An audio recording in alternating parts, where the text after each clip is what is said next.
get a reverse geocode of particular coordinates, we need the coordinates. So we already have the coordinates from this particular function that we ran in our app.js, right? And we are passing the coordinates using this user location context. So we need to access this context and get the coordinates and use them to get the reverse geocode location. Okay, so let's go to our header. The first thing that we need to do right on top, we need to access the context, the location context. Okay, so we're going to have location and we're going to have set location. So here we're going to access user location. Okay, so we need to have use effect. So make sure that this use effect has been imported from React. If you are sure that it's been imported, then you can go ahead and use it. Okay, so that's going to be our use effect. So right inside, we're going to check if location is not equal to null.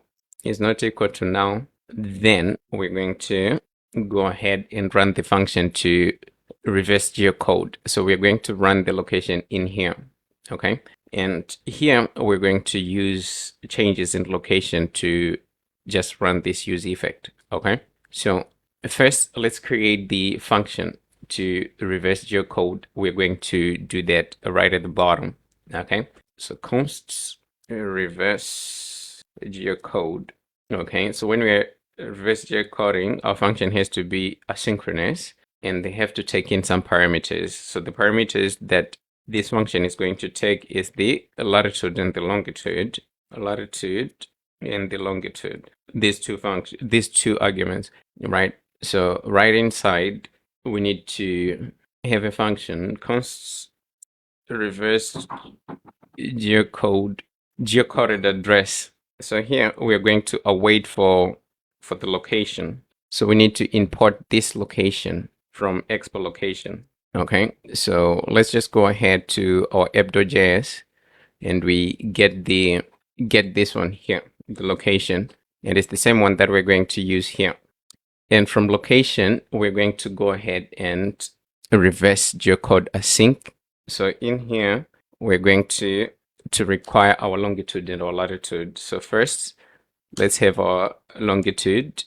So our longitude is going to be the longitude that we passed on top, and let's have our latitude, and the latitude is the latitude that we are passing from our arguments here.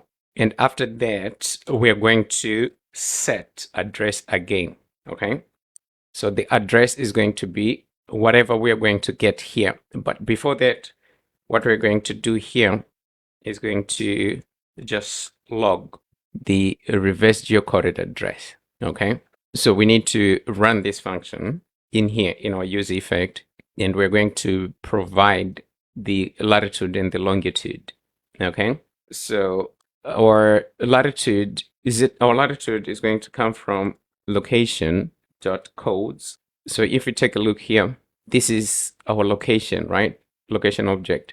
So we need to access this particular key, and then we're going to get the latitude. So it's supposed to be codes.latitude, and we do the same for longitude. So here it's supposed to be longitude, like that. So if we save, now we have this reverse geocoded address printed here. So when we're setting the address, we need to access this list because it's coming back as a list. We need to set this reverse geocoded address, which is this list that we're getting, and we're getting index 0. Okay, so if we get index 0, now you can see our address changed here from Shanghai to the address that we have here. So that's how we change the address. If we don't have the address, we're going to go with default. So we're done with that part.